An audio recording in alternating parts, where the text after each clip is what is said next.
समाचार टीवी में आज का मुख्य समाचार। भारत के स्टार भाला फेंक एथलीट नीरज चोपड़ा ने पेरिस ओलंपिक में 89.45 मीटर के सर्वश्रेष्ठ थ्रो के साथ रजत पदक अपने नाम किया। नीरज का इस सत्र का यह सर्वश्रेष्ठ प्रदर्शन है। इसी के साथ नीरज आज़ादी के बाद एथलेटिक्स में 2 ओलंपिक पदक जिताने वाले पहले भारतीय एथलीट बन गए हैं। नीरज ने टोक्यो ओलंपिक में 87.58 मीटर के अपने सर्वश्रेष्ठ प्रयास के साथ स्वर्ण पदक जीता था, लेकिन वो पेरिस में टोक्यो का प्रदर्शन नहीं दोहरा सके। पाकिस्तान के नदीम ने अपने दूसरे प्रयास में 92.97 मीटर का रिकॉर्ड थ्रो कर स्वर्ण पदक अपने नाम किया। पाकिस्तान का 1992 के बार्सिलोना ओलंपिक के बाद यह पहला ओलंपिक पदक है। ग्रेनेडा के एंडरसन पीटर्स 88.54 मीटर के सर्वश्रेष्ठ थ्रो के साथ तीसरे स्थान पर रहे। बांग्लादेश के अंतरिम सरकार के प्रमुख मोहम्मद यूनुस ने शपथ ग्रहण लेते ही कहा कि उनके नेतृत्व वाली सरकार देश के नागरिकों की सुरक्षा सुनिश्चित करेगी। पेरिस से ढाका लौटने के बाद हवाई अड्डे पर यूनुस का सेना प्रमुख वकार उस जमात, वरिष्ठ अधिकारियों और छात्र नेताओं ने स्वागत किया। उन्होंने यहां मीडिया से बातचीत करते हुए कहा कि उनकी सरकार का पहला काम कानून व्यवस्था को पटरी पर लाना, अर्थव्यवस्था को नियंत्रित करना और अल्पसंख्यकों पर हो रहे हमलों को रोकना है। उन्होंने अल्पसंख्यकों पर हो रहे हमले को साजिश बताया। उन्होंने जनता से आग्रह किया कि देश के पुनर्निर्माण में उनका साथ दे।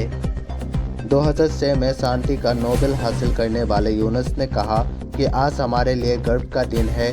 हमने दूसरी बार आज़ादी हासिल की है और हमें इसे सुरक्षित रखना है। मोहम्मद यूनुस ने देश के सभी लोगों से आग्रह किया कि वो उनके बात सुने।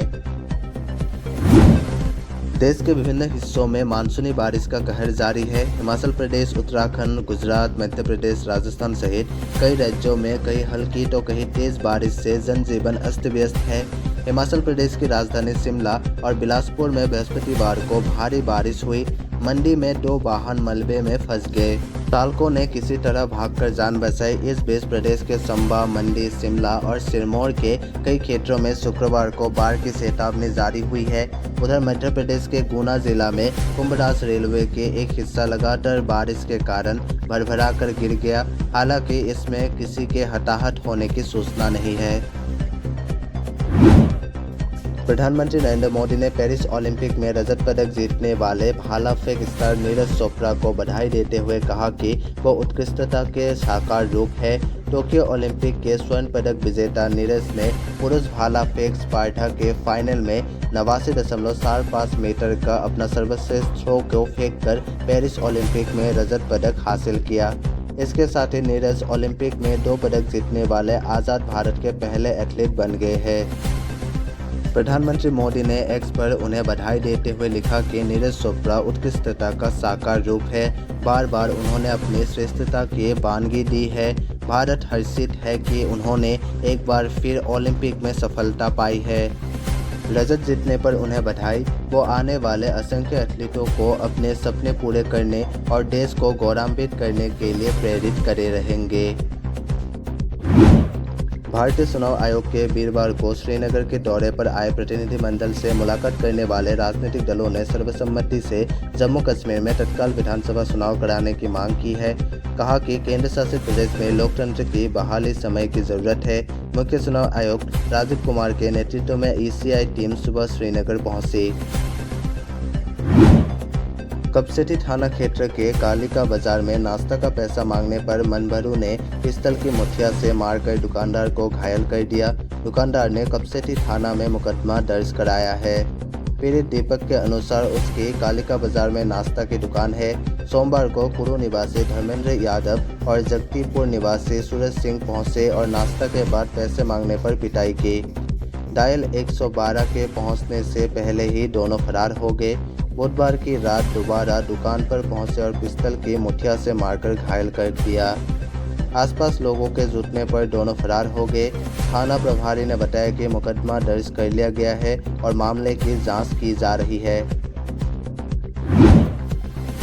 चालक के साथ मिलकर ट्रक और उस पर लदे 640 बोरी सीमेंट को चोरी से बिकवाने वाले आरोपी सपरा के बनियापार हंसराजपुर के आफ्ताब आलम को खोराबार थाना पुलिस ने बृहस्पतिवार की सुबह गिरफ्तार किया।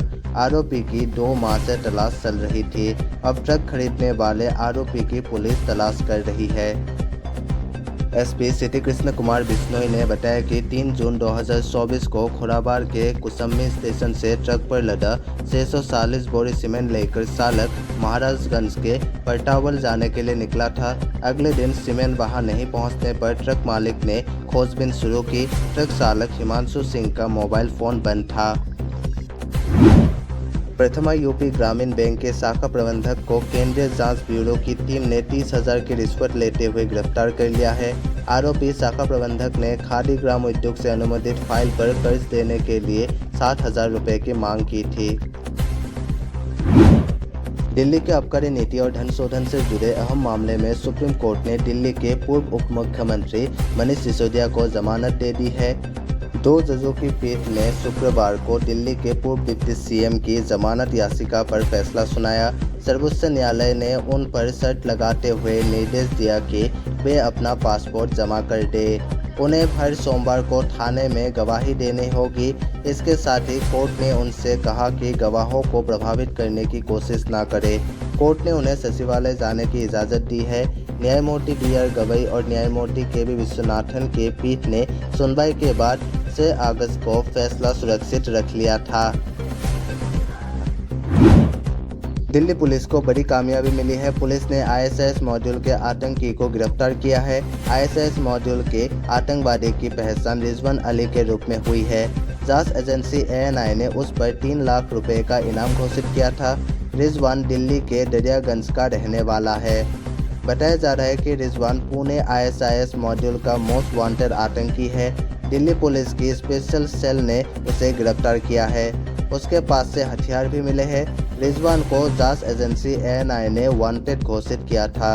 यह लंबे समय से फरार चल रहा था। उत्तराखंड की राजधानी में जल भराव और बाढ़ वाले क्षेत्र में संचालित कोचिंग संस्थान मानसून काल में बंद किए जाएंगे। DM मोनिका ने सुरक्षा के चलते यह निर्णय लिया है। साथ ही MDDA, पुलिस, नगर निगम, फायर सहित संबंधित विभागों को ऐसे कोचिंग संस्थानों को चिन्हित करने के निर्देश दिए हैं। साथ ही कोचिंग संस्थानों का सत्यापन कर सूची उपलब्ध कराने की भी कहा है। दिल्ली कोचिंग हादसे में 3 छात्रों की मौत के बाद देहरादून जिला प्रशासन ने कोचिंग संस्थानों पर शिकंजा कसने की तैयारी कर ली है। हाल ही में शहरी आवास विकास मंत्री प्रेमचंद अग्रवाल ने कोचिंग संस्थानों के मानकों की जांच के आदेश दिए थे। उन्होंने सतर्कता के सभी उपाय करने के लिए भी कहा था। हर घर तिरंगा अभियान के तहत प्रधानमंत्री नरेंद्र मोदी ने स्वतंत्रता दिवस से पहले सोशल मीडिया प्लेटफॉर्म X पर अपनी प्रोफाइल तस्वीर बदलकर तिरंगा कर दी है। PM मोदी ने देशवासियों से हर घर तिरंगा अभियान में शामिल होने का आग्रह किया है।